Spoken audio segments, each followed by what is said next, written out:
Hello friends, मेरा नाम सलमान है और आप मेरा चैनल देख रहे हैं सॉलिड टेक। लास्ट वीडियो में हमने एनएफएस डेटा शेयर को देखा था कि जो हमारे पास डेटा शेयर्स होती हैं, डेटा स्टोर बनते हैं, नेटवर्क डेटा स्टोर, वो कितने टाइप के होते हैं। तो लास्ट वीडियो में हमने डिस्कस किया था कि एनएफएस डेटा स्टोर होता है एक टाइप का, जिसको हमने देखा था किस तरह से हम कॉन्फ़िगर कर सकते हैं ESXi सर्वर के ऊपर। अब डेटा स्टोर के अंदर, शेयर डेटा स्टोर के अंदर हमारे पास जो दूसरा ऑप्शन होता है उसको हम कहते हैं iSCSI डेटा स्टोर। तो इसको मैं आज डिटेल में इसको एक्सप्लेन करूंगा कि ये क्या होता है और इसको हम किस तरह से क्रिएट कर सकते हैं और इसमें हम किस तरह से अपनी VM को मूव कर सकते हैं। तो चलें शुरू करते हैं। तो सबसे पहले हम देख लेते हैं कि हमारे पास, जैसे लेट सपोज तीन कोई हमारे पास VMware ESXi सर्वर हैं और उनके ऊपर क्या होता है, बेसिकली जब भी आप ESXi सर्वर इंस्टॉल करते हैं तो उसमें एक लोकल डेटा स्टोर आपका बनता है लोकल, जो कि क्या होता है वो उस सर्वर के अंदर बिल्ट इन होता है। फॉर एग्जांपल अगर मैं देखें आप, ये मेरे पास कोई एक सर्वर है, उसमें ये मेरा लोकल डेटा स्टोर है। अब इसके अंदर कोई VM है, अगर मैं इस VM को मूव करना चाहूँ किसी दूसरे अपने VMware ESXi सर्वर पे, तो मैं इसको मूव नहीं कर सकता क्योंकि ये लोकल डेटा स्टोर है। तो अगर ये डाउन होगा तो ये मशीन भी इसके साथ डाउन हो जाएगी। तो इसी को ओवरकम करने के लिए हम क्या करते हैं, हम कुछ हेल्प लेते हैं शेयर डेटा स्टोर की।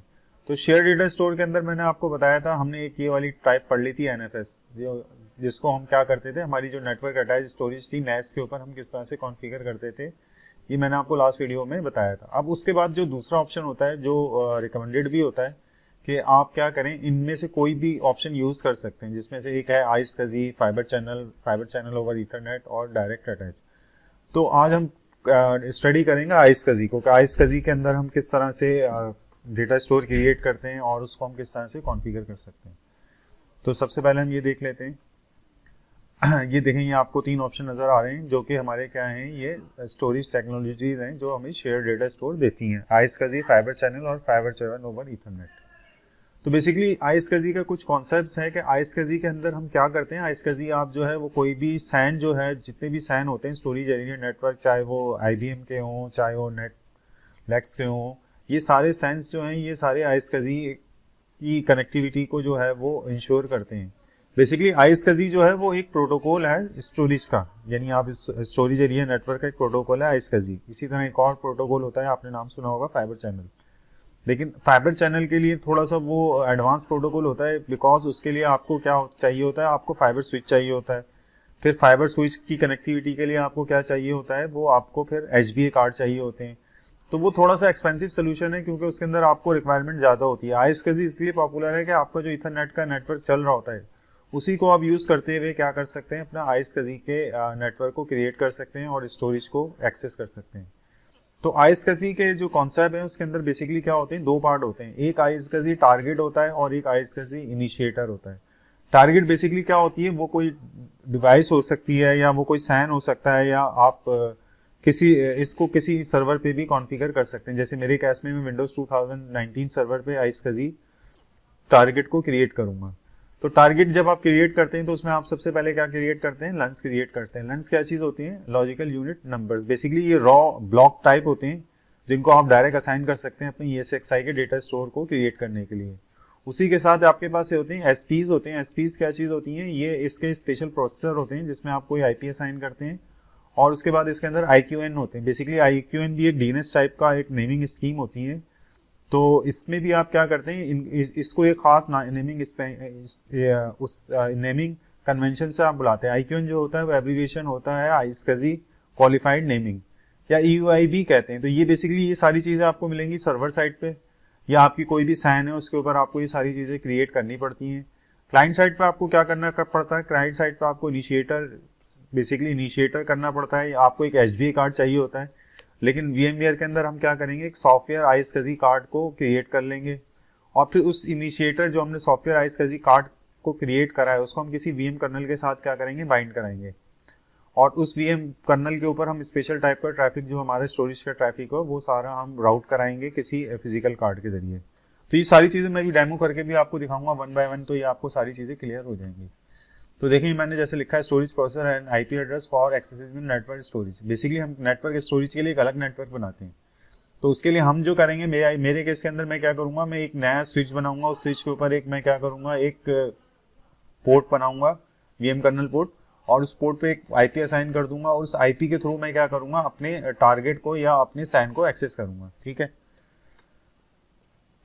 तो बेसिकली इसके दो पोर्शंस होते हैं, जैसे सर्वर पोर्शन हो गया और क्लाइंट पोर्शन हो गया। तो बेसिकली हमें करना क्या, हमारा जो सीक्वेंस रहेगा वो इस तरह से रहेगा कि हम एक न्यू स्विच क्रिएट करेंगे और उसके साथ हम क्या करेंगे, एक वीएम कर्नल पोर्ट भी क्रिएट करेंगे उस स्विच के साथ। और उसके बाद हम क्या करेंगे, एक सॉफ्टवेयर iSCSI कार्ड को हम क्रिएट करेंगे और उस कर्नल के साथ अटैच करेंगे। और फिर लास्ट में हम क्या करेंगे, जो हमने अपना iSCSI कर्नल जो हमने क्रिएट किया था उसको हम टारगेट करेंगे किसी भी सैन के साथ। तो ये थोड़ा सा इंट्रोडक्शन था iSCSI का। इसमें मैं थोड़ी सी चीज़ और आपको बता दूं। iSCSI के अंदर बेसिकली iSCSI जो था, बेसिकली iSCSI जो है वो इतना पॉपुलर क्यों है। What is the file storage and block level storage. File level storage तो मैंने लास्ट वीडियो में डिस्कस किया था, इस वीडियो में मैं आपको ब्लॉक लेवल स्टोरेज का बताता हूँ। What is block level storage, क्योंकि iSCSI जो प्रोटोकॉल है ये ब्लॉक लेवल स्टोरेज के ऊपर वर्क करता है। तो ब्लॉक लेवल स्टोरेज जो होती है वो बहुत ही ज़्यादा इंपॉर्टेंट होती है। ब्लॉक लेवल स्टोरेज और block storage is a storage use for structure data in a commonly deployed in a storage area network और सैन सिस्टम। यानी सैन जितने भी आपके पास दुनिया में होते हैं उनके अंदर जो स्टोरेज होती है जिसको हम एक्सेस करते हैं, जो मैकेनिज्म होता है उसको हम कहते हैं block level storage. It uses internet small computer interface, यानी वो उसके अंदर कौन कौन से प्रोटोकॉल यूज होते हैं सैन के अंदर। एक तो या तो SCSI होता है जिसका मतलब होता है internet small computer system interface, और फाइबर चैनल प्रोटोकॉल। मतलब ये प्रोटोकॉल जो है, ये दोनों प्रोटोकॉल कहाँ यूज होते हैं, ये दोनों प्रोटोकॉल सैन में यूज होते हैं। यानी स्टोरेज एरिया नेटवर्क के अंदर ये दोनों सैन प्रोटोकॉल यूज होते हैं।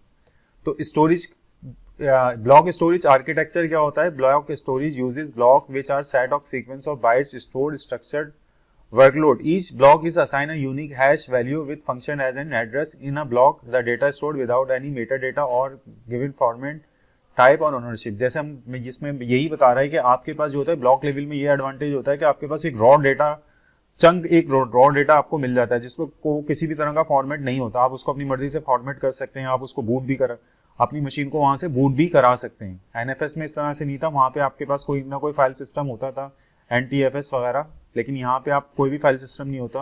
आपके पास जो है वो पूरी एबिलिटी होती है कि आप पूरे इस ब्लॉक को अपनी फाइल सिस्टम के हिसाब से फॉर्मेट कर सकते हैं।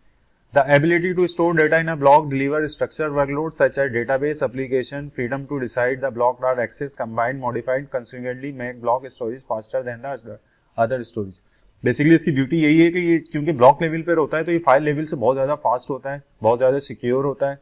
तो इसके लिए हम क्या करते हैं, ये ब्लॉक लेवल स्टोरेज जो होती है वो ज़्यादा रिलायबल भी होती है, फास्ट भी होती है, और लेकिन ये थोड़ी सी एक्सपेंसिव होती है। Cost of block storage, as a block storage built in facilitate larger workload enhance input output operation. IOPS इसके अंदर बहुत ज़्यादा होते हैं, they tends to more expensive than the file storage system how. However, this is greatly depend upon the chosen vendor, specification, feature, cost, storage, operating system and several other variables.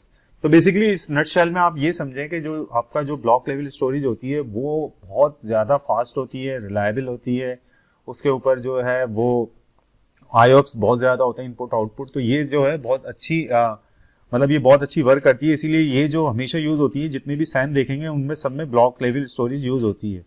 और block level storage को use करने के लिए हमारे पास दो ही protocol होते हैं, एक तो iSCSI होता है और एक होता है फाइबर चैनल। अगर आपने कोई भी एक प्रोटोकॉल सीख लिया तो दूसरा बिल्कुल सेम टू सेम होता है, बिल्कुल स्लाइडली सा इनमें डिफरेंस है, लेकिन 99% ये दोनों सेम होते हैं। What is iSCSI protocol? iSCSI protocol is internet protocol. Basically iSCSI भी क्या होता है, ये IP प्रोटोकॉल के ऊपर ही चलता है। IP प्रोटोकॉल की एक लेयर होती है ट्रांसपोर्ट लेयर, तो ये ट्रांसपोर्ट लेयर के ऊपर ही वर्क करता है और ये क्या करता है, इनकैप्सुलेट करता है डेटा को। iSCSI is an internet protocol based off storage area networking standard linking data storage facilities. It provides the block level access to storage device by carrying SCSI command over a TCP/IP network. Basically ये क्या करता है, जितनी भी हमारी storage command है, जो हमारी SCSI कमांड होती हैं, उनको ये सारा TCP/IP के नेटवर्क को यूज करते हुए भी एक्सेस करता है। Unlike fibre channel SAN with required dedicated hardware FBA, fibre channel के अंदर आपको पता है कि एक्सपेंसिव इसलिए होता है फाइबर चैनल क्योंकि उसके लिए हमें क्या चाहिए, एक डेडिकेटेड HBA कार्ड चाहिए, होस्ट बस अडॉप्टर, एक फाइबर चैनल स्विच चाहिए, तो उसलिए वो थोड़ा सा एक्सपेंसिव होता है। जबकि उसके कॉन्ट्रास्ट में ये iSCSI जो है ये बहुत ही ज़्यादा चीप होता है as compare to fibre channel. तो चलें अभी हम देखते हैं कि हमें किस सीक्वेंस में काम करना है। तो मैं आपको बताता हूँ हमारा सीक्वेंस क्या होगा। मैंने आपके साथ ये चीज़ें डिस्कस कर ली हैं। What is block level storage, what is iSCSI protocol, iSCSI component, iSCSI performance. अच्छा, ये थोड़ी सी चीज़ें रह गई, हम अभी जिसको भी कर लेते हैं कि ये बेसिकली जो iSCSI के कंपोनेंट होते हैं वो मैंने आपको पहले भी बताया था कि iSCSI के अंदर क्या होता है, एक इनिशिएटर होता है जो कि एक्सेस करता है स्टोरेज को। उसी के साथ एक HBA क्या होता है, HBA होस्ट बस एडॉप्टर होता है, एक कार्ड होता है स्टोरेज कार्ड। लेकिन VMware के अंदर हम क्या करेंगे, iSCSI का हम एक सॉफ्टवेयर स्टोरेज कार्ड क्रिएट करेंगे और एक iSCSI टारगेट होता है जो कि वो डिवाइस या साइन होती है। हमारे केस में वो सारी चीज़ें क्या होंगी, हमारा विंडोज़ का सर्वर होगा। तो ये इसके कंपोनेंट है। परफॉर्मेंस अगर हमको इसको इनहेंस करनी है तो हम क्या करें, क्योंकि ये आपको मैंने पहले ही बताया है कि ये ईथरनेट पे काम कर रहा होता है जो हमारा नॉर्मल नेटवर्क है उसके ऊपर। तो इसके लिए हम यूज़ कर सकते हैं 10G का नेटवर्क यूज़ कर सकते हैं ताकि हमारी स्पीड ज़्यादा बढ़ जाए, तो हमारी परफॉर्मेंस इनहेंस हो सकती है। डेटा सेंटर ब्रिजिंग हो सकती है, यानी कि अगर आप VLANs क्रिएट कर लें स्पेसिफिक, जिसके ऊपर खाली आपका क्या हो iSCSI का ट्रैफिक मूव करे, बाकी सारे ट्रैफिक आइसोलेट रहें, तो उससे भी हमारी परफॉर्मेंस इंक्रीज कर जाती है। मल्टीपाथिंग भी एक फीचर होता है जिसके अंदर आप क्या करते हैं, अपनी मुख्तलिफ IPs एड्रेस मुख्तलिफ निक के ऊपर असाइन कर देते हैं। तो एक ही जो आपका लन या आपका जो सैन होता है वो एक ही मतलब दो मुख्तलिफ IPयों से एक्सेस हो रहा होता है, तो मल्टीपाथिंग के अंदर उसकी बैंडविड्थ इंक्रीज कर जाती है। इसी तरह जो टारगेट्स हो सकते हैं वो कौन कौन से हो सकते हैं iSCSI का, यानी iSCSI हम किन के साथ कनेक्ट करने के लिए यूज़ कर सकते हैं। जो सबसे मोस्ट इंपॉर्टेंट होता है वो सैन होता है, स्टोरेज एरिया नेटवर्क। NAS हो सकता है, network attach storage. Tape drive पे भी कर सकते हैं और लॉजिकल यूनिट लंच के ऊपर भी हम कर सकते हैं। अच्छा, बेसिकली ये कुछ चीज़ें थी, इसको अभी हम देखते हैं वन बाय वन करके। तो बेसिकली हमने अभी ये देख लिया कि इनके टारगेट्स कहाँ से हो सकते हैं। अब देखें, मैं जो ये तो मेरा एक छोटा सा थ्योरी का था, छोटा सा एक बैकग्राउंड था कि iSCSI को हम क्या करने वाले हैं और कैसे करेंगे। अब जो जितने भी मैं काम करूँगा वो आप देखें, बिल्कुल वन बाय वन देखें, क्लोजली लुक करें इसको। अदरवाइज अगर आपने कुछ मिस कर दिया तो फिर इसके अंदर प्रॉब्लम हो जाती है, क्योंकि ये देखें मैं सारा काम कर रहा हूँ अपने कंप्यूटर के ऊपर। बेसिकली मेरे पास सर्वर नहीं है, लेकिन मैंने क्या करें, मैंने सारे वर्चुअल मशीनें बनाई हुई, VM वर्क स्टेशन के ऊपर मेरी पूरी लैब बनी हुई है। तो इस पे काम करना थोड़ा सा मुश्किल होता है as compare to real environment, क्योंकि वहाँ पे आपको कोई चीज़, सारी चीज़ें जो है आपको मिली हुई होती हैं, फिजिकली आपके पास मौजूद होती हैं।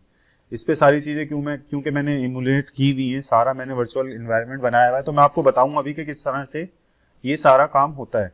तो सबसे पहले हमको क्या करना है, हमें करना है add a new VM kernel port and switch to a ESXi server. तो सबसे पहले हम चले जाते हैं ESXi सर्वर की तरफ। तो सबसे पहले मैं आपको छोटा सा अपना इन्वायरमेंट दिखा देता हूँ। वैसे ही मेरी सारी वीडियोस आपने देखी होंगी तो आपको पता ही होगा कि मेरा इन्वायरमेंट क्या है, फिर भी मैं आपको बता देता हूँ। बेसिकली मैंने VM वर्क स्टेशन इंस्टॉल किया हुआ है, उसके ऊपर मैंने 2 ESXi सर्वर इंस्टॉल किए हैं। जो मेरी ESXi 1 है, इसके ऊपर मैंने विंडोज़ की एक मशीन की हुई है। ESXi 2 के ऊपर मैंने क्या करा हुआ है, vCenter सर्वर को भी इंस्टॉल किया हुआ है। अभी हमने जितनी भी एडमिनिस्ट्रेशन करनी होती है वो सारी कहाँ से होती है, vCenter सर्वर की हेल्प से होती है। तो मैं vCenter सर्वर को एक्सेस करके बताता हूँ। ये है मेरा vCenter सर्वर, ये वो 2 होस्ट आ गए जिसके ऊपर मेरी मशीनें होस्ट हुई थी। तो ये मेरा सेकंड जो मशीन जो मेरा सर्वर है, ये ESXi, उसके ऊपर मैंने VCS है। ये बेसिकली मेरी कौन सी मशीन है, ये मेरा vCenter सर्वर इस पर रन हो रहा है, और इस पर एक आपको विंडोज 10 की मशीन रन होती हुई नज़र आ जाएगी। इसी तरह अगर आप देखेंगे विंडोज 7 की मशीन जो है, अगर आप देखें तो ये मेरी जो है, ये होस्ट 1 के ऊपर है 134, ये आपको नज़र आ रहा होगा 134, और ये इसी के डेटा स्टोर के ऊपर रखी हुई है।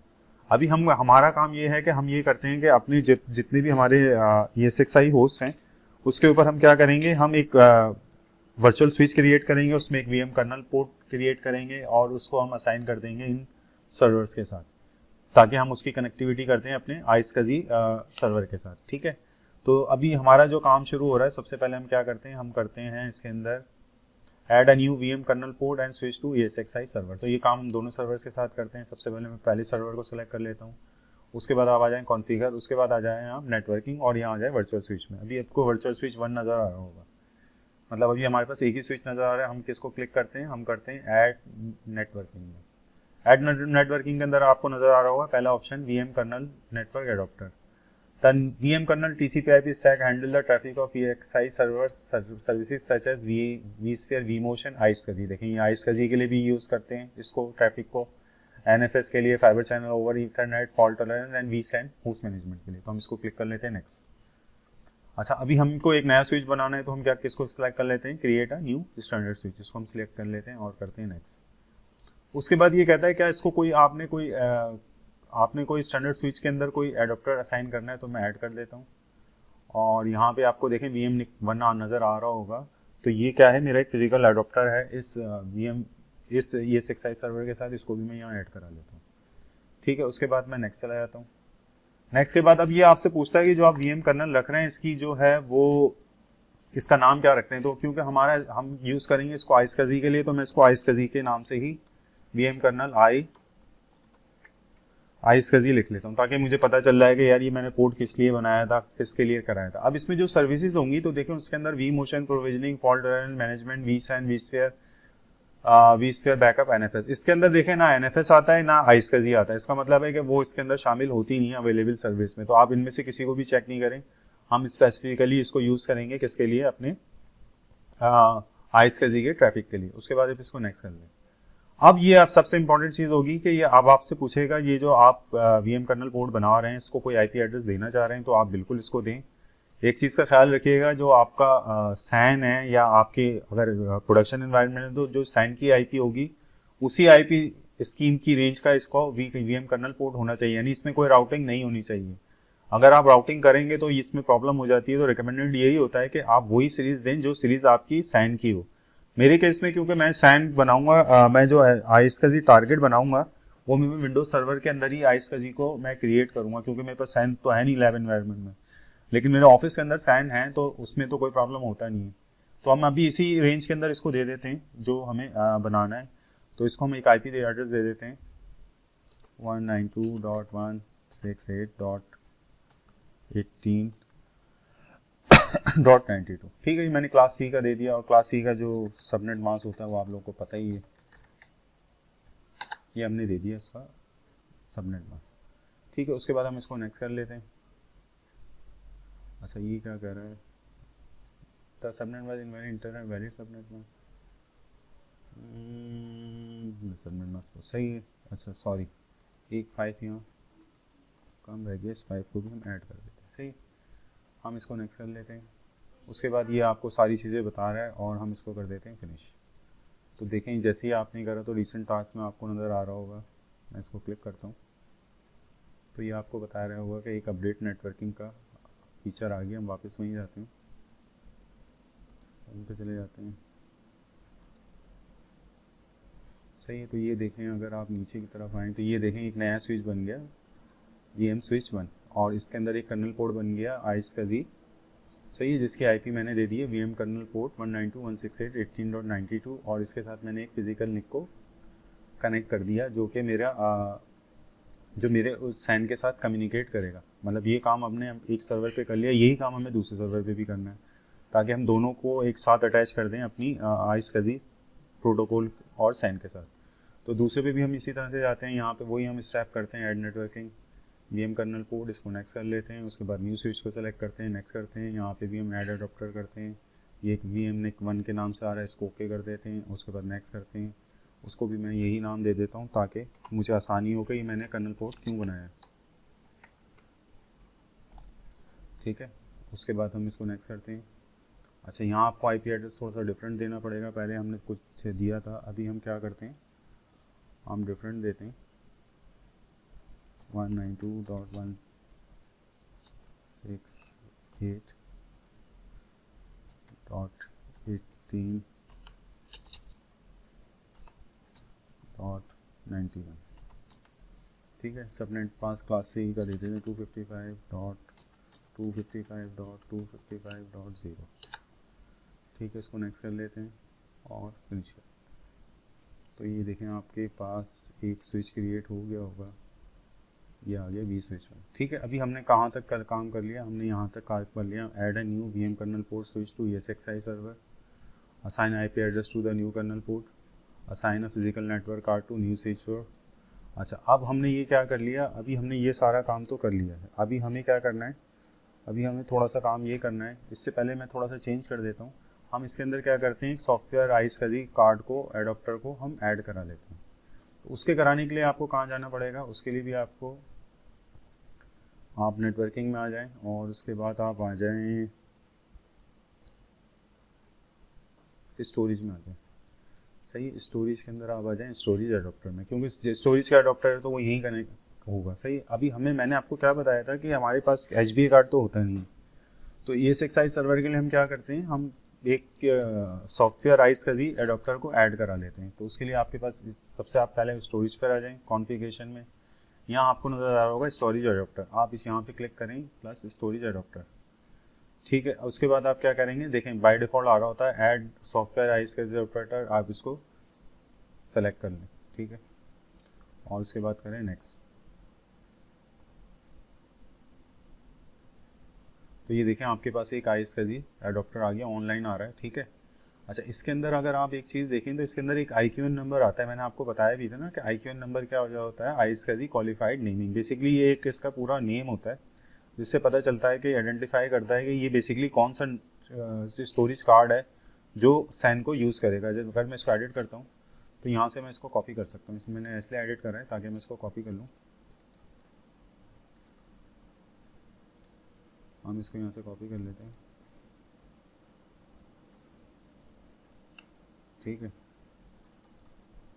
Ctrl+C करके हम इसको किसी टेक्स्ट फाइल में रख लेते हैं और इसको ओके कर लेते हैं, ताकि हम यहाँ इसको किसी टेक्स्ट फाइल में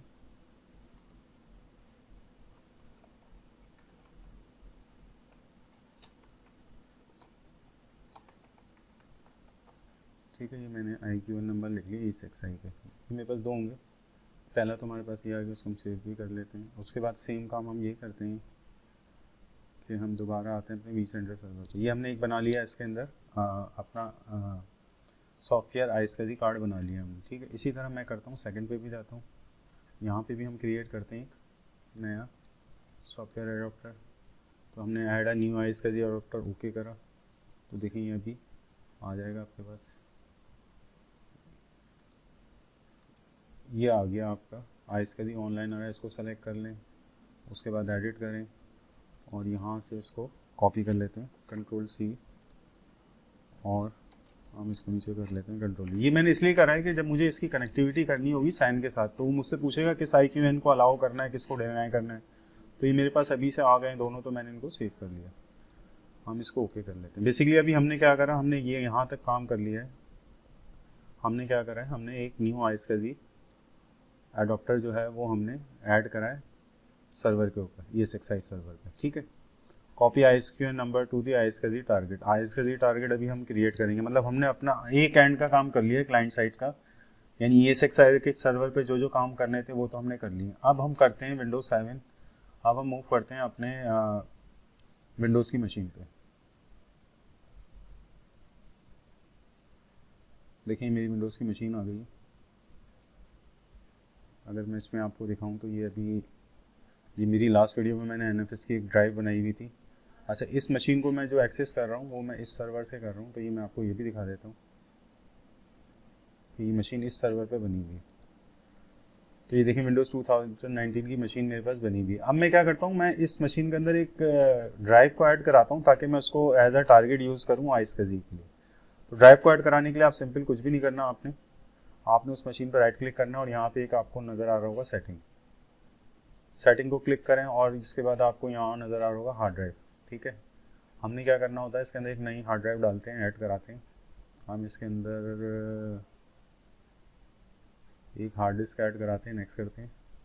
आइसकजी टाइप इसकजी हार्ड ड्राइव होती है और हम एक नई वर्चुअल डिस्क क्रिएट करते हैं, उसका साइज़ बताते हैं। लेट्स सपोज मैं 50 GB का कर लेता हूँ और उसके बाद मैं क्या करता हूँ, नेक्स्ट करता हूँ और उसके बाद में VMD के बनती है, फिनिश करते हैं और इसको ओके करते हैं।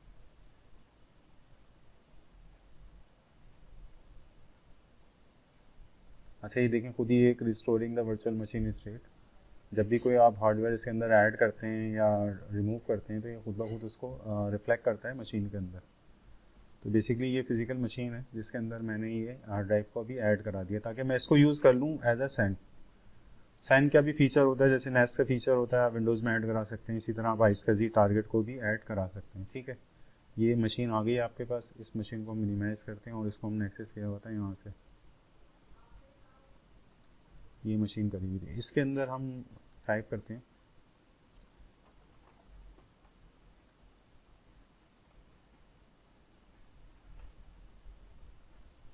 डिस्क मैनेजमेंट,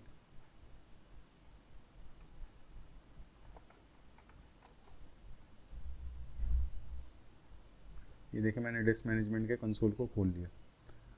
अभी ये इसके अंदर क्या नज़र आ रहा है आपको, देखिए यहाँ आपको नज़र आ रहा होगा 50 GB अनएलोकेटेड, ये मैंने अभी बनाई है, लेकिन अभी मैंने इसको क्या करा है, कोई एलोकेशन मतलब ये ऑफलाइन आ रहा है, तो सबसे पहले इसको ऑनलाइन करें, राइट क्लिक करें और इसको हम ऑनलाइन कर लेते हैं। ठीक है,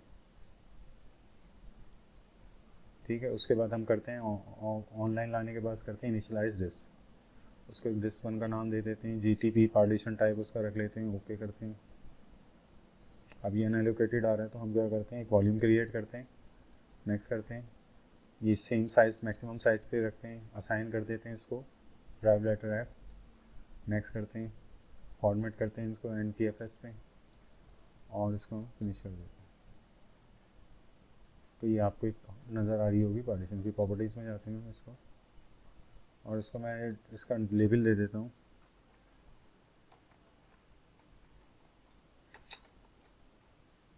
आइस कर दी डैश टारगेट, ताकि हमें पता चल जाए कि ये हमने किस लिए बताई थी। उसको मैं अप्लाई करता हूँ और ओके करता हूँ। ठीक है, ये हमने काम कर लिया, एक डिस्क को ऐड करा दिया, ये आपको नज़र भी आ रही होगी। जिस PC में देखेंगे तो ये आ रहा है आइस कजी टारगेट। ठीक है, हमने यहाँ तक का काम कर दिया। अब हमें क्या करना है, अब हमें रोल ऐड करना है आइस कजी का। रोल ऐड करने के लिए आपके क्या करना होता है, सर्वर मैनेजर में जाना होता है। कोई भी रोल ऐड करना है तो आपको सर्वर मैनेजर में जाना है। उसके बाद आपने कहाँ जाना है, उसके बाद आप यहाँ देखें, आपको यहाँ नज़र आ रहा होगा ऐड रोल एंड फीचर्स, इसको आप क्लिक कर दें। उसके बाद आप नेक्स्ट करें, role base and feature base installation, next करें। ये आपका लोकल सर्वर सेलेक्ट है, आप नेक्स्ट करें। उसके बाद आप देखें फाइल एंड स्टोरेज सर्विसेज को आप एक्सपेंड करें और यहाँ पे आपको और एक्सपेंड करें तो एक ऑप्शन नज़र आ रहा होगा आइस कजी टारगेट सर्वर। ठीक है, हम इसको सेलेक्ट कर लेते हैं। तो इसका मतलब ये हम एक टारगेट सर्वर बता रहे हैं, तो इसको हम सेलेक्ट करके नेक्स्ट करते हैं। उसके बाद इसके साथ कुछ फीचर भी इंस्टॉल होंगे, हम इसको इंस्टॉल कर लेते हैं। तो अभी तक का हमने क्या काम करा है, अभी जो हमने काम कर लिए हमने यहाँ तक करा है add a physical network to new switch, add a role to iSCSI storage. सही है। उसके बाद हम क्या करेंगे, क्रिएट अभी ये हमें काम करना है अभी कि हम एक टारगेट के ऊपर आइस कजी वर्चुअल डिस्क को क्रिएट करेंगे।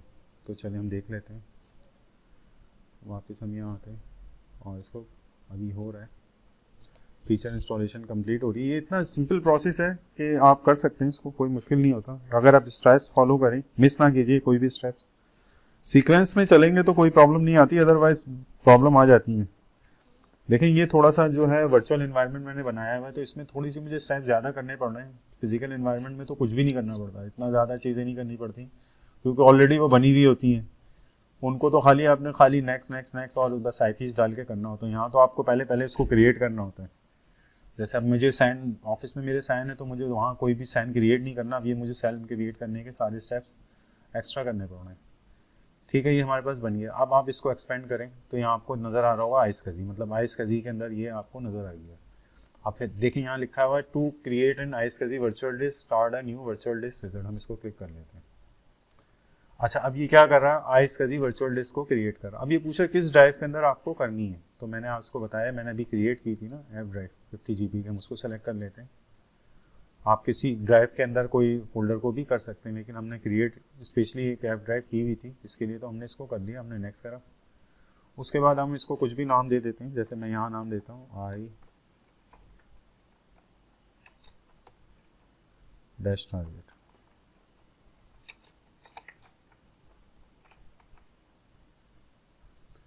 ठीक है, ये देखें आपकी आपको नज़र होगा VHDX एक आपकी ड्राइव बना रहा है ये। नेक्स्ट करते हैं इसको। अब ये पूछ रहा है कितना साइज़ रखना है, मैंने कहा डायनेमिक साइज़ आप उसका उतना ही लिख दें।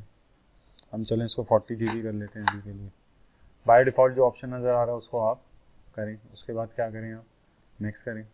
अब ये कह रहा है कि आपके पास कोई टारगेट तो बना नहीं है, अब आपको कोई अगर एग्जिस्टिंग है तो आप उसके साथ इसको मर्ज भी कर सकते थे। मतलब अगर आपको एक्सपेंड करना हो अपनी आइस कजी टारगेट को की स्पेस को तो उसके साथ मर्ज कर सकते हैं, क्योंकि हमारे केस में अभी कुछ भी नहीं बना, हम तो क्रिएट कर रहे हैं, तो हम बताएंगे न्यू आइस कजी टारगेट। हम इसको नेक्स्ट करते हैं। अब आपको यहाँ नाम रखना पड़ेगा उस टारगेट का, तो मैं इसको यही कर लेता हूँ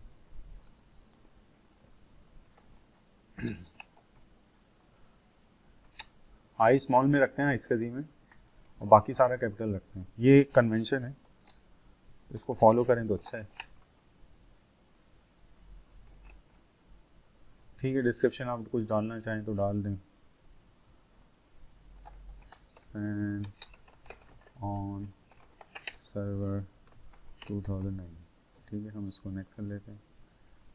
अब ये पूछेगा click the specify the I इसका initiator that will access the your virtual disk. देखें ये अब आपसे पूछ रहा है कि क्या कोई भी इसको एक्सेस कर लेगा, या आप इसके अंदर कोई चीज़ डिफाइन करेंगे कि कौन कौन से सर्वर्स या कौन कौन से जो हमारे सर्वर हैं इसको एक्सेस कर सकते हैं साइज का टारगेट को।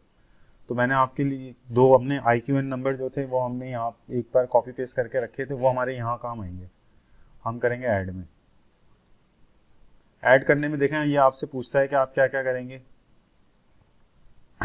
तो आप यहाँ पे क्या कर सकते हैं, अगर आपको कोई विंडोज़ का सर्वर देना है या कोई क्यूरी करनी है या कर सकते हैं, या आप IQN नंबर दे सकते हैं या IP एड्रेस भी दे सकते हैं आप यहाँ। लेकिन मेरी केस पे मैंने क्योंकि IQN नंबर बनाए हुए थे तो मैं इसको उन्हीं को कॉपी पेस्ट करता हूँ। अभी कॉपी पेस्ट हो जाए, हम पहला IQN नंबर रखते हैं, कॉपी, और उसके बाद हमारा ये खुला हुआ है, इसको हम पेस्ट करते हैं, ओके करा।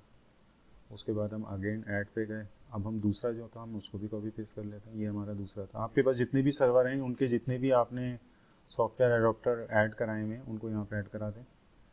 वापस जाते हैं यहाँ पे और हम इसको भी ऐड करा देते हैं ये, और इसको ओके करते हैं। यानी हमारे पास जो सर्वर एक्सेस कर सकते हैं, मतलब उनके IQN नंबर क्या हैं जो इनिशिएटर इसको एक्सेस करेंगे, वो हमारे पास हमने यहाँ डिफाइन कर दिए। जितना आपके पास अगर मल्टीपल है तो आप मल्टीपल ऐड कर दें। अगर आप इसको एक्सेस नहीं भी करना चाह रहे हैं तो आप क्या कर सकते हैं, अपनी सर्वर की IP कॉमे के साथ भी दे सकते हैं, तो वो भी ये एक्सेप्ट कर लेता है। उसके बाद हम इसको नेक्स्ट करते हैं। ऑथेंटिकेशन अगर आपको इनेबल करनी है तो कर लें, अदरवाइज़ करते ही नहीं है ज़्यादातर। अगर कोई इन्वायरमेंट हो प्रोडक्शन तो वहाँ की जा सकती है। हम इसको नेक्स्ट कर लेते हैं और उसके बाद हम इसको क्रिएट कर लेते हैं। तो बेसिकली अभी हमने करा क्या क्या है, हमने ये काम करा है कि हमने अभी अपने पास जो है वो ISCSI का टारगेट भी बना लिया है, इनिशिएटर भी बना लिया है। अब हमें क्या करना है, अब हमें करना है कम्युनिकेट इन दोनों को आपस में ना, कि ये यहाँ से वहाँ पे कम्युनिकेट हो जाए। हम इसको करते हैं क्लोज। ठीक है, अब हम दोबारा चले जाते हैं अपने ESXi सर्वर पे। ESXi सर्वर पे आए vCenter पे, तो vCenter के लिए हम vCenter पे चले जाते हैं। ठीक है, अब vCenter के अंदर हम पहली मशीन के ऊपर हैं। ये हमारा पहला जो है ISCSI ऑनलाइन आ रहा है। इसके अंदर आप एक ऑप्शन होता है डायनेमिक डिस्कवरी, इसको हम क्लिक करते हैं और यहाँ पे एक आपको ऑप्शन नज़र आ रहा होगा ऐड का। हम इसको ऐड को क्लिक करते हैं और उसके बाद हम यहाँ का क्या करते हैं, सर्वर की IP एड्रेस दे देते हैं। तो जो हमारा सर्वर का IP एड्रेस है वो मैं आपको बता देता हूँ। ये 18.19 आ रहा है, 192, तो हम 192.168.18.90। ठीक है, पोर्ट इसका जो डिफ़ॉल्ट है आप उसी को रखें और ओके करें। सही, तो ये आपके पास आ गया। ड्यू टू रीसेंट कॉन्फ़िगरेशन और रीस्कैन इज़ रिकमेंडेड। अब इसके अंदर जो है ना एक ऑप्शन नज़र आ रहा होगा रीस्कैन अडोप्टर्स का, इसको आपको एक बार करना पड़ता है। तो ये क्या होगा, एक बार ये आपको नज़र आएगा। देखिए ये हमारे पास एक डायनेमिक डिस्कवरी के अंदर आ गया। उसके बाद आएगा एक नेटवर्क पोर्ट बाइंडिंग। यहाँ पे भी आपको जाना है और ऐड कराना है कि आपके कौन से पोर्ट को आप बाइंड कराना चाह रहे हैं इस सॉफ्टवेयर पोर्ट के साथ। तो ये देखें मैंने पहले जो सबसे पहले काम किया था ISCSI पोर्ट बनाया था, एक स्विच बनाया था, उसके अंदर एक हमने VM कर्नल पोर्ट बनाया था ISCSI के नाम से। मैंने कहा इसको बाइंड करा दो मेरे इस सॉफ्टवेयर एडॉप्टर के साथ और ओके कर दें। तो इसका मतलब है ये हमारा काम। इसके लिए भी आपको क्या करना होगा, रीस्कैन अडॉप्टर करना पड़ेगा। तो देखें ये हमारा जो ये ISCSI का जो हमारे हमने स्विच बनाया था उसका VM कर्नल पोर्ट जो है वो मैप हो गया हमारी टारगेट के साथ। सेम काम हम दूसरे सर्वर पे भी करते हैं। दूसरे सर्वर पे जाते हैं, हम अपने ISCSI के एडॉप्टर को सेलेक्ट करते हैं और यहाँ पे जाते हैं डायनेमिक डिस्कवरी में। यहाँ पे हम ऐड कराते हैं। उसके बाद वही हम अपना सर्वर का नाम देते हैं कि IP देते हैं 192.168.18.90। पोर्ट आपका डिफ़ॉल्ट वही रहता है, ओके करते हैं। सही है, इसके बाद इसको रीस्कैन अडॉप्टर करते हैं। उसके बाद हम क्या चले जाते हैं, हम चले जाते हैं नेटवर्क पोर्ट बाइंडिंग में और यहाँ पे भी हम पोर्ट बाइंड करा देते हैं। तो यहाँ पे भी मैंने दोनों होस्ट के ऊपर ये क्रिएट किया था ISCSI, तो हम इसको सेलेक्ट करके ओके कर लेते हैं। ठीक है, अब हमारा कहाँ तक काम हो गया इसको रीस्कैन कर लेते हैं यहाँ तक। बेसिकली मैंने अभी क्या करा है, मैंने सिंपल ये करा है कि मैंने जो है iSCSI के सॉफ्टवेयर एडॉप्टर बनाए और उसके साथ मैंने क्या करा है, एक इनिशिएटर मतलब एक टारगेट सर्वर बनाया है अपने विंडोज सर्वर 2019 के ऊपर, और उन दोनों को मैंने उसको क्या इसके साथ क्या कर दिया, कनेक्ट कर दिया VM कर्नल पोर्ट के थ्रू। ठीक है, इसका मतलब ये हमारी कनेक्टिविटी तो हो गई, यानी अब हम इस काबिल हो गए, हम लेबल हैं कि हम जो है वो कोई डेटा स्टोर क्रिएट करते हैं iSCSI। डेटा स्टोर क्रिएट करने के लिए तो मैंने आपको बताया था कि हम जाते हैं टॉप पे और यहाँ पे हमारे पास ये सारे डेटा स्टोर नज़र आ रहे होंगे। अच्छा देखिए मेरे पास जो है वो मेमोरी ओवर यूजेज हो रही है, तो मैं इसको दोबारा रीसेट टू ग्रीन करते हैं। ठीक है, उसके बाद हम क्या करते हैं, हम डेटा सेंटर पे राइट क्लिक करते हैं और यहाँ पे हम जाते हैं स्टोरेज और हम करते हैं न्यू डेटा स्टोर, क्योंकि अब हमारा जो डेटा स्टोर बनेगा वो कौन सा बनेगा, iSCSI का। सारा काम हम कर चुके हैं बैकग्राउंड में, बस हमें क्रिएट करना है। हम न्यू पे जाते हैं। अब ये पूछेगा आपको किस तरह का काम करना है, पहले हमने करा था NFS, तो अब हम करेंगे create the VMFS data store disk और लन। मतलब ये डिस्क और लन जब भी आ रही है उसका मतलब या तो आप सैन पे जा रहे होंगे या लोकल स्टोरेज पे जा रहे होंगे या शेयर्ड स्टोरेज के अंदर आपके पास या तो सैन ही होता है, नेस नहीं होता सैन, क्योंकि नेस के ऊपर आपके पास जो फाइल सिस्टम उड़ता है वो कौन सा होता है, वो आप फाइल सिस्टम क्रिएट नहीं कर सकते। हम इसको नेक्स्ट करते हैं। अब ये पूछेगा कि आप उस डेटा स्टोर का नाम क्या देख सकते हैं, तो मैं उस डेटा स्टोर का नाम देता हूँ, मैं इसको कर देता हूँ iSCSI।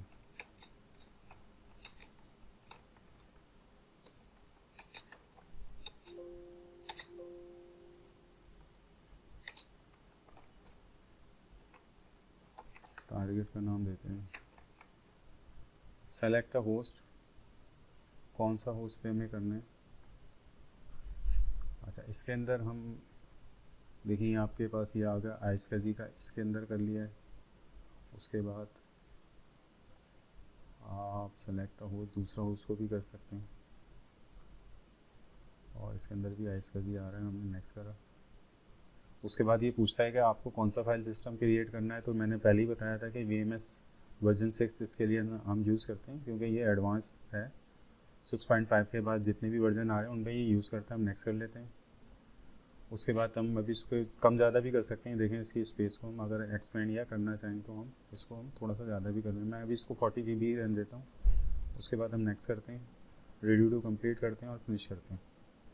जैसे फिनिश करेंगे एक डेटा स्टोर क्रिएट करना शुरू कर देगा। अगर आप मोड टास्क पे जाएं, असल में ये प्रोसेसर मेरा थोड़ा सा स्लो है,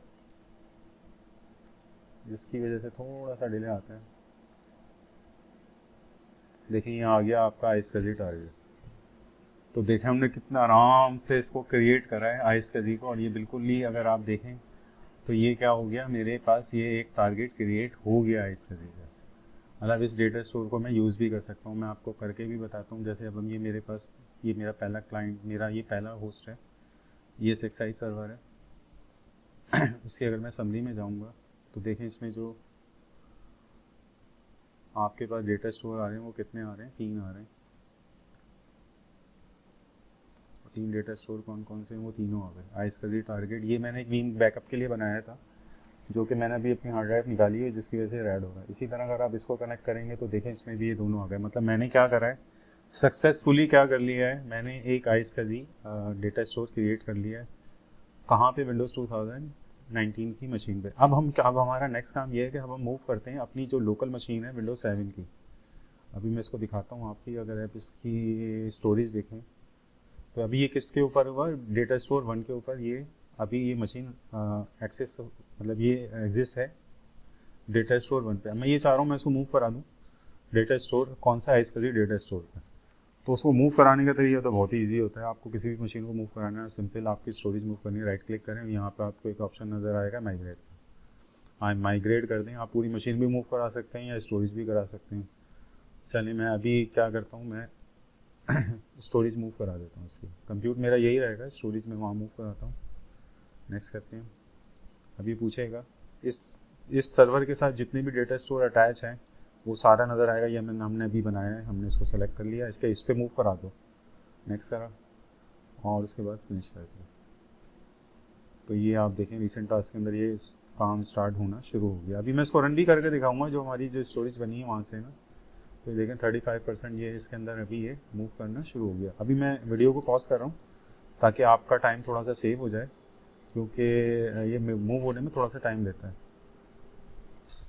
अच्छा, ये देखिए, ये जो मैंने सारे टास्क परफॉर्म किए थे सारे आ गए। जैसे मैंने किया था add a virtual NIC, rescan, HBA card, add news, iSCSI doctor, और जो लास्ट था हमने क्या करा था, हमने मूव कराई थी मशीन को। तो ये देखिए 100% कंप्लीट हो गई विंडोज 7 की मशीन। तो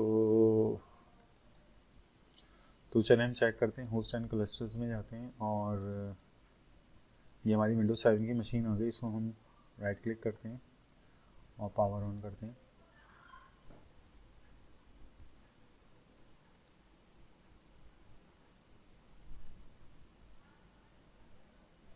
उसके कंसोल को करते हैं लॉन्च कंसोल, और ऐसे हम कंसोल को ओपन करते हैं। ये जो ओपन हो रही है अभी, ये कहाँ से ओपन हो रही है? ये बेसिकली मेरी आइस कजी के अंदर मैंने इसको मूव कर दिया। लोकल डेटा स्टोर से मैंने इसको शेयर डेटा स्टोर के ऊपर मूव कर दिया। मतलब ये मशीन मेरी अब जो है वो मेरी लोकल होस्ट के ऊपर नहीं है, बल्कि डेटा स्टोर पे भी। मैंने आपको बताया भी था, आप चेक भी कर लें इसको। विंडोज 7 पे जाएँ, समरी पे जाएँ, अब इसको नोट डाउन करें तो ये देखें यहाँ आगे आपकी आई स्टोरेज टारगेट। बेसिकली इसकी स्टोरेज का है, अब ये इसकी हार्ड ड्राइव यहाँ पे है। बेसिकली ये अभी हमारी लॉन्च होनी शुरू हो गई। बेसिकली अब ये हमारे पास सिक्योर हो गई है हमारी मशीन ना। इन केस अगर ये होस्ट डाउन भी होता है, ESXi सर्वर डाउन भी होता है, तो मैं अगेन इस मशीन को किसी नए सर्वर पे इंस्टॉल करता हूँ ESXi, और इसको मैं वहाँ रजिस्टर्ड कर लूँगा। मैं आपको अभी करके भी दिखा दूँगा कि किस तरह से हम, अगर हमारा होस्ट ही डाउन हो जाए या क्रैश हो जाए, तो हम इसको किसी नए सर्वर पे किस तरह से मूव कर सकते हैं। बहुत ईजी सा प्रोसेस होता है उसको मूव करने का। अच्छा चलें, मीनवाइल ये हो रही है रीस्टोर। मैं अपनी सर्वर पे भी जाके देखता हूँ कि ये बेसिकली सर्वर के ऊपर कहाँ पे हमारे मैप हुई होगी। तो सर्वर पे हमने यहाँ बनाया था आइस कजी, ये आपको नज़र आइस कजी टारगेट। तो ये आप देखें यहाँ पे एक आपको नज़र आ रहा है वर्चुअल डेस्क, ये आ गई हमारी वो वर्चुअल डेस्क जो हमने बनाई थी। बेसिकली ये क्योंकि हार्ड ड्राइव तो है नहीं, तो ये खुलेगी नहीं, क्योंकि ये यूज़ में, मैंने आपको बताया था नहीं, ब्लॉक लेवल स्टोरेज है। तो ब्लॉक लेवल स्टोरेज जो है वो यूज़, उसको हम देख नहीं सकते कि उसके अंदर क्या है। ये पूरी हमने माउंट कराई हुई है एक तरह से सर्वर पे। तो बेसिकली इसके अंदर यूजेज आ रहा है अभी, इसका 9 GB का यूजेज आ रहा है। तो देखें ये मैंने अपनी मशीन को रन करा दिया आइस कजी डेटा स्टोर से।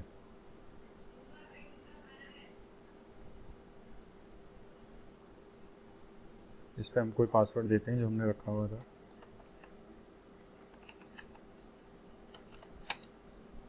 अब ये मशीन हमारी सिक्योर हो गई।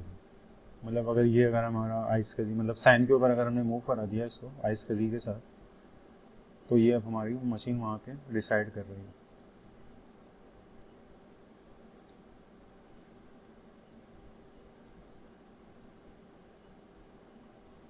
तो देखें ये मेरी एक ही मशीन है जो मैंने बिल्कुल अपनी फर्स्ट वीडियो से अभी तक के लिए यूज़ करी है, विंडोज 7 की मशीन। ये हमारी इजीली रन हो रही है। तो देखें किस तरह से हम इजीली इसको आराम से मूव कर सकते हैं लोकल डेटा स्टोर से सैन के ऊपर। तो अभी मैंने आपको स्टोरेज की वीडियोस में इतना कुछ बता दिया है कि आप इजीली जो है किसी भी मीडियम इन्वायरमेंट में काम कर सकते हैं। आप NAS को भी कॉन्फ़िगर कर सकते हैं, NFS को भी कर सकते हैं, आप सैन को भी कॉन्फ़िगर कर सकते हैं इजीली, और उसको अटैच कर सकते हैं अपने आइस कजी के साथ। मतलब आप बिल्कुल एडवांस लेवल पे तो आप नहीं कह सकते, लेकिन इतना है कि अगर आपके सामने कोई काम हो रहा हो या आप किसी ऐसे इन्वायरमेंट में जाएं, तो आप उसको देख के ईजीली समझ सकते हैं कि ये किस तरह से हमने इनकी कनेक्टिविटी कराई हुई है मशीन की और सैन की। सैन बहुत ज़्यादा यूज़ होता है, स्टोरेज एरिया नेटवर्क जो है ये फंडामेंटल पार्ट है। स्टोरेज बहुत ज़्यादा इंपॉर्टेंट होती है हाइपरवाइजर के अंदर या वर्चुअलाइजेशन के अंदर। जो सबसे नंबर 1 पे इंपॉर्टेंट चीज़ है वो स्टोरेज है, और सेकंड नंबर पे नेटवर्किंग है। ये दो चीज़ें बहुत ज़्यादा यूज़ होती हैं। तो इन पूरी वीडियो सीरीज़ के अंदर ये दोनों चीज़ें मैंने आपको मीडियम लेवल तक तो करा दी हैं कि आप इजीली मैनेज कर सकते हैं अपना नेटवर्क। इसमें भी बहुत सारी क्यूरीज होती हैं, ऐसा नहीं है कि बिल्कुल कोई क्यूरी नहीं होगी। अच्छा चलें, मैं आपको एक लास्ट चीज़ भी दिखा दूँ। हम इसको शट डाउन करते हैं। मैं आपको ये बताना चाह रहा था कि अगर ये आपका सर्वर ही क्रैश कर जाए, तो फिर आप इसको किसी नए सर्वर पे किस तरह से रजिस्टर्ड कर सकते हैं इस मीम को। तो अभी मैं इसको शट डाउन करता हूँ, और मैं ये ऐसा सपोज करता हूँ कि ये मेरे पास मशीन मुझसे, मेरा सर्वर डिलीट हो गया है, मतलब मेरा सर्वर मल फंक्शन कर रहा था या क्रैश हो गया। उसको करने के लिए हम क्या करते हैं, हम अपनी विंडोज़ 7 की मशीन, अभी ये पावर ऑफ हो जाए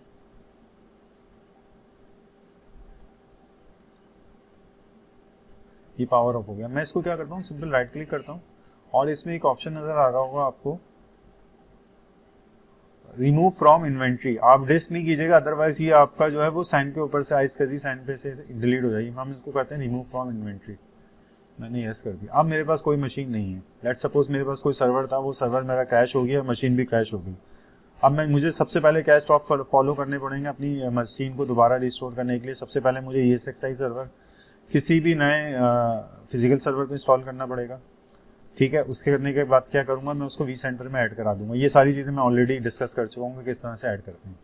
उसके बाद जब वो मेरा सर्वर मेरी इन्वेंट्री में आ जाएगा, जैसे मेरे पास अभी ये 2 सर्वर आ रहे हैं, अगर आप देखेंगे ना, ये देखेंगे मेरे पास 2 सर्वर, तो सपोज करें वो कोई सर्वर 134 है जो मैंने यहाँ ऐड करा दिया। अब मुझे इस सर्वर के ऊपर उस मशीन को रजिस्टर्ड करना है, तो उसके लिए इजीली आप कहाँ चले जाएँ, अपने डेटा स्टोर पे चले जाएँ। जो डेटा स्टोर था आइसकजी का, हम इसको क्लिक कर लेते हैं। यहाँ आपको विंडोज 7 नज़र आ रही होगी, यहाँ विंडोज 7 पे आप क्लिक कर लें। या आप एक इजी वे होता है, आप राइट क्लिक करें और यहाँ पे एक आपको ऑप्शन नज़र आ रहा होगा रजिस्टर VM। तो ये खुद ही बताएगा कि इस डेटा स्टोर के ऊपर कौन कौन सी VMs पड़ी हैं। क्योंकि अभी मेरे केस में एक ही VM है, तो मैं इसको जैसे ही सेलेक्ट करूँगा तो ये ऑटोमेटिक इसकी VMX फाइल को डिटेक्ट कर लेगा। मैं इसको ओके करूँगा VMX फाइल को सेलेक्ट करके। अभी मुझसे पूछेगा किस डेटा, मतलब आपको किस सर्वर के ऊपर इसको, इस वर्चुअल मशीन को कहाँ पे आपने रिस्टोर कराना है। इसका नाम विंडोज 7 ही रखना है।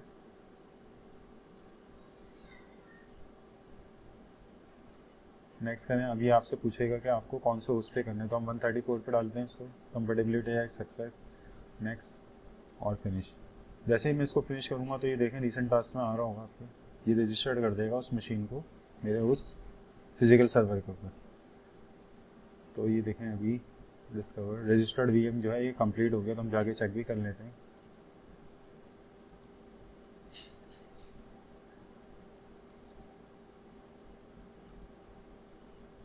थोड़ा सा टाइम लेता है ये रिफ्रेश होने में ना।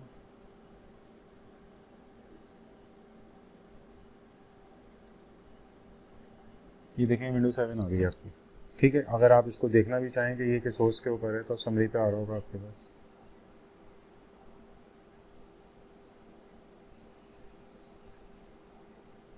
ये आपका आ गया होस्ट नंबर 134, यानी ये डिलीट कर दी थी, हमारे पास वापस आ गई है और इसके स्टोरेज का है इसका जी। तो इसकी थोड़ी सी प्रैक्टिस करें आप। प्रैक्टिस से वैसे ही बहुत इजी होता है। ये वर्चुअल इन्वायरमेंट में काम करना थोड़ा सा डिफिकल्ट होता है, क्योंकि फिजिकल इन्वायरमेंट में या प्रोडक्शन इन्वायरमेंट में सारी चीज़ें आपके पास मौजूद होती हैं। आपको ना साइन क्रिएट करना पड़ता है, यहाँ तो हमें साइन भी क्रिएट करना पड़ा और सॉफ्टवेयर आइसकजी अडोप्टर भी क्रिएट करना पड़ा। वहाँ कुछ भी नहीं होता, खाली आपने सेलेक्ट करना है, नेक्स्ट नेक्स्ट नेक्स्ट करना और वो कनेक्ट हो जाता है। तो ये आइसकजी की वीडियो आज कंप्लीट हो गई है। तो ये स्टोरेज का सेक्शन तकरीबन कंप्लीट हो गया। अब हमारे पास फाइबर चैनल का रह गया है, लेकिन फाइबर चैनल और आइसकजी का जो रिसेम्बलेंस है वो सेम टू सेम है, कुछ भी ज़्यादा फर्क नहीं है। खाली उसके अंदर हमारे पास क्या होता है, HBA कार्ड जो होता है वो रियल हार्डवेयर होता है और बाकी कोई भी फ़र्क नहीं है। और हमारे पास एक साइन स्विच होता है जो डायरेक्ट कनेक्ट होता है आपके साइन के साथ, बाकी और कोई भी डिफरेंस नहीं है। तो इस तरह से आप बहुत इजीली इस लैब को परफॉर्म करें और मुझे कमेंट्स में बताएं आपको वीडियो कैसी लगी। अगर अच्छी लगी एटलीस्ट उसको लाइक तो करें, क्योंकि लाइक इतने कम आ रहे होते हैं कि ऐसा लगता है कि मैंने कोई एफर्ट ही नहीं किया, आपकी कुछ समझ में ही नहीं आया। एटलीस्ट आप इसको देखें तो उसको लाइक करें और शेयर करें, ताकि मुझे कुछ मोटिवेट हूँ कि भाई मैंने कोई वीडियो बनाई जिसमें सारे मैंने स्टेप्स फॉलो किए, तो मेरे ऑडियंस को वो पसंद भी आए या नहीं आए, या मेरा टाइम ज़ाया हो या उनका भी टाइम ज़ाया हो गया। So thank you very much for your time's and comment करें मुझे अगर आपको ये सीरीज़ अच्छी लग रही है, ताकि हम और एडवांस टॉपिक को करें। Thank you very much.